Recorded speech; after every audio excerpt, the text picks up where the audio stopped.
La tuberculose de l'olivier est une maladie bactérienne très fréquente, en particulier dans le bassin méditerranéen. Son importance économique ne s'illustre pas uniquement par les dégâts occasionnés sur la production oléicole, mais également par sa vitesse de propagation à l'échelle géographique. Causée par la bactérie Pseudomonas savastanoï Patovar savastanoï, les chercheurs viennent juste de dévoiler certains éléments liés au mécanisme d'infection, de la réaction de la plante hôte, du développement des symptômes, ainsi que de la dissémination de la maladie.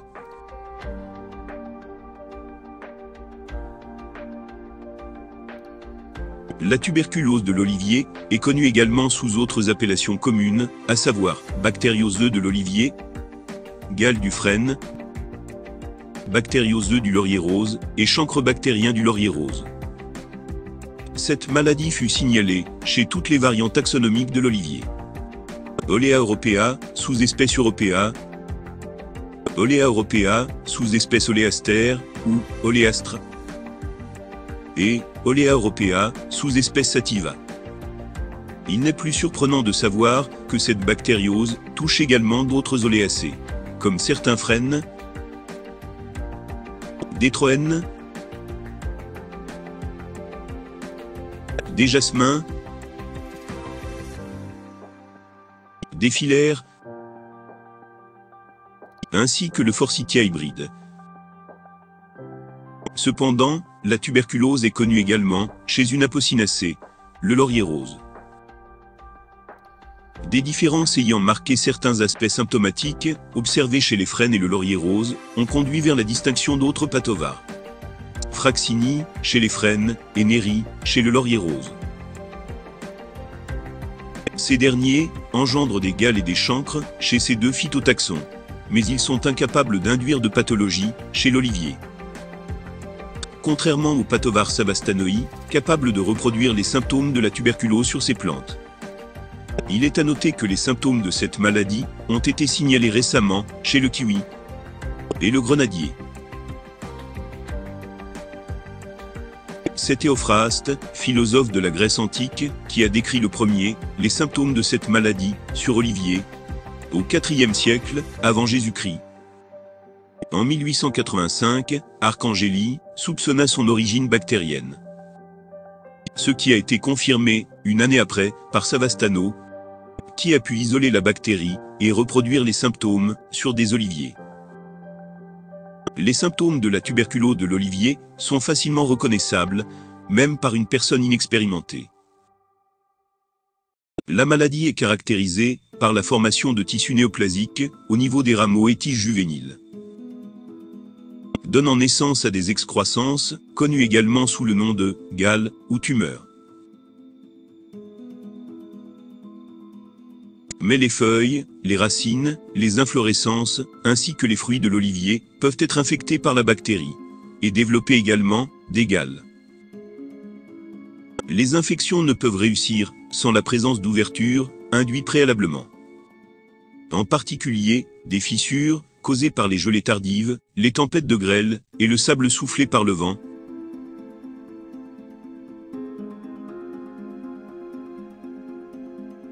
Les pratiques agricoles, comme la taille et la récolte,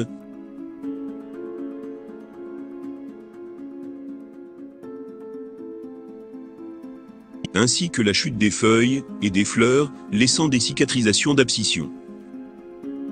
Au départ, les excroissances sont rudimentaires, de quelques millimètres de diamètre, et de couleur vert pâle, mais qui s'élargissent par la suite, atteignant parfois plusieurs centimètres de diamètre, et virent progressivement au brun verdâtre ou au marron clair. À l'intérieur, les gales sont des tissus compacts et spongieux, dans lesquels se forment des cavités lysogènes, remplies de cellules bactériennes. Avec le temps, les gales se fissurent, s'éclatent légèrement et partiellement, se décomposent et enfin meurent, dans les 6 à 8 mois qui suivent leur formation. Mais dans certaines circonstances, elles peuvent demeurer plus longtemps et évoluer en taille. Dans le cas d'une infection grave, lorsque ces tuméfactions ceinturent partiellement ou complètement les branches, ces derniers deviennent chétifs, sensibles aux pressions mécaniques, perdent leur feuillage et meurent. Sur les jeunes plants, les galles peuvent provoquer une faiblesse de la plante, en provoquant le saignement des rameaux, qui forment la structure de l'arbre. Bien que rare, l'infection du fruit peut se produire sous forme d'altération néoplasique du mésocarpe, au niveau du pédoncule, empêchant le développement du fruit et provoquant une déformation, ou de nombreuses taches brunes, presque circulaires, de 0,5 à 2,5 mm de diamètre, initialement soulevées, puis abaissées, au niveau des lenticelles. L'effet de la maladie sur l'olivier n'a pas été bien étudié. Mais la réduction du rendement peut être attendue là où une forte atteinte est constatée sur la structure des arbres. Il y a des indications qu'une infection sévère affecte la qualité des olives. Mais rien n'a été prouvé à une échelle économique précise. Pseudomonas savastanoï est une bactérie gram-négative en forme de bâtonnet, avec un flagelle polaire utile pour sa motilité. La majorité des souches appartiennent au groupe IB du schéma d'identification LOPAT. Mais des souches positives au levain ont été également répertoriées. La tuberculose de l'olivier est omniprésente dans toutes les régions oléicoles.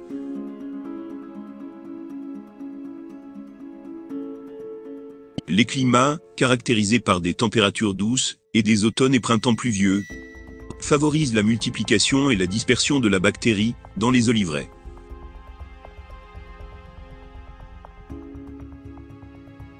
Par ailleurs, la forme spécifique de la maladie, causée par le patovar neri sur laurier rose, est largement répandue. La virulence des souches appartenant au patovar, savastanoï et neri dépend de la synthèse des régulateurs de croissance, l'acide 3-indolacétique et certaines cytokinines. Des études récentes ont révélé l'existence du système multigène, HRP, responsable de l'amplification de la virulence et du dépassement du système de reconnaissance de la plante hôte. La bactérie en cause accomplit son cycle en passant par deux phases principales. Une saprophyte et autre endophyte. Plusieurs études, réalisées principalement dans le sud de l'Italie, ont montré que, lors de la phase saprophyte, les patovars savastanoï sur olivier et neri sur laurier rose survivent à la surface des feuilles, des brindilles et des fruits des plantes hôtes. La densité des populations de la bactérie sur le phyloplan de la plante hôte atteigne son plus haut niveau au printemps et en automne, lorsque les plantes sont en croissance active et très sensibles, alors que l'infection s'effectue principalement pendant ces saisons. La colonisation bactérienne du phyloplan de l'olivier semble être corrélée avec l'âge des feuilles, le cultivar et les pratiques agrotechniques.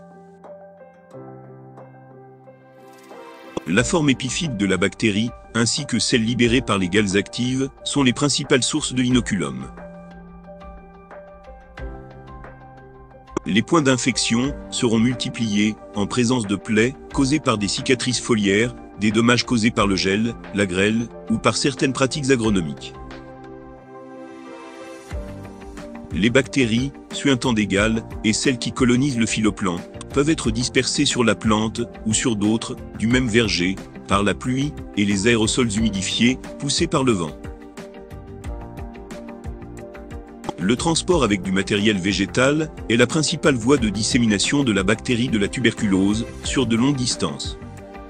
Sans oublier le rôle joué par l'homme, le vent et les pluies. Mais le véritable élément de sa diffusion à grande échelle étant les techniques de multiplication végétative non respectueuses des normes au niveau des pépinières. Les insectes peuvent jouer un rôle important dans la dissémination du pathogène. Mais les preuves en sont absentes ou contradictoires. C'est le cas par exemple de la mouche des olives, Bactrocera olea. Mais aucun élément ne peut prouver son rôle éventuel dans la dissémination de Pseudomonas savastanoï. Car on pensait que la bactérie est associée de manière symbiotique à cet insecte. Cependant, des études ont montré que la bactérie symbiotique n'est pas celle de la tuberculose de l'olivier. Apparemment, il peut y avoir des infections latentes. Et surtout, un mouvement systémique de la bactérie dans les tissus de l'olivier. Bien que cela n'a jamais été démontré. Des infections latentes, chez l'olivier, peuvent survenir à la chute des feuilles. Lorsque les boutures sont préparées pour l'enracinement ou lorsque les plants sont greffés.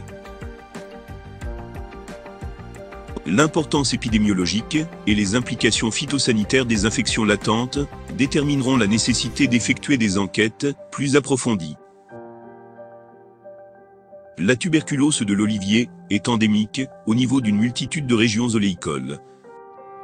Mais son impact économique est peu élucidé et souvent sous-estimé. D'autre part, les effets de la maladie sur les niveaux de production d'oliviers ne sont pas clairs.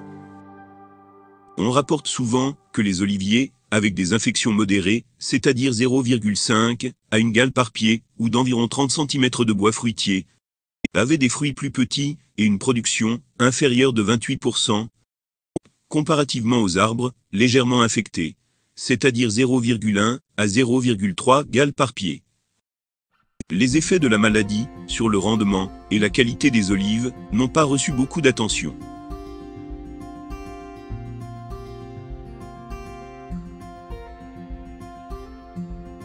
Cependant, les olives de table, vertes, provenant d'arbres infectés, peuvent avoir un mauvais goût, d'un aspect amer, salé, acide ou rance. Parfois, il peut y avoir une perte de feuilles ou de brindilles, à cause de l'étranglement, mettant hors circuit l'alimentation du feuillage en aval. Le bois peut se dessécher, notamment si les infections sont anciennes et non cicatrisées. L'arbre peut entrer dans un ralentissement de croissance, conduisant à une réduction de sa vigueur et sa biomasse. La tuberculose de l'olivier est une maladie incurable, classée comme maladie de quarantaine.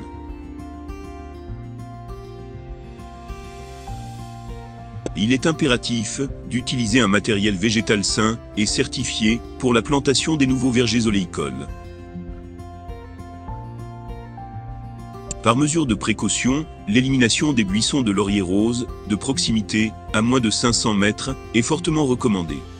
Et ce, pour éliminer les sources possibles de bactéries pathogènes qui pourraient constituer une menace pour les nouvelles plantations. Des pulvérisations à base de produits cupriques sur les plants de pépinière sont conseillées. La bouillie bordelaise, l'oxychlorure de cuivre ou l'hydroxyde de cuivre sont utilisés souvent à titre protecteur. Mais il faut les appliquer avec prudence pour ne pas endommager le feuillage. Même si ces produits ne démontrent pas toujours une telle efficacité, il semble que les modalités de leur application peuvent améliorer leur action. Pour être efficaces, les pulvérisations doivent être appliquées de manière à maintenir une couverture bactéricide continue pendant une bonne partie de l'année, tout en évitant les dommages causés par les niveaux phytotoxiques de cuivre. Chose difficile à atteindre sur champ. La récolte par battage des branches est un moyen de transmission du pathogène vers les tissus blessés. En revanche, cette transmission peut être réduite en utilisant des bâtons enveloppés d'un tissu imbibé d'une solution de cuivre, par exemple le cocide, à intervalles fréquents. En particulier, lors des déplacements entre les arbres. Le pathogène ne peut être éradiqué des arbres ou des vergers, mais une taille réfléchie peut minimiser ses effets néfastes. L'attention portée au développement des arbres dans les premières années offre la meilleure approche pour gérer les dommages causés par cette maladie.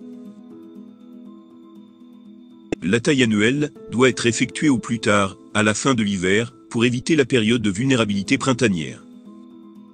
L'évaluation individuelle devrait constituer un guide pour l'élimination de certaines branches affaiblies. Il n'est pas obligatoire d'arracher les jeunes arbres infectés. La taille, avant une pluie prévue, doit être évitée.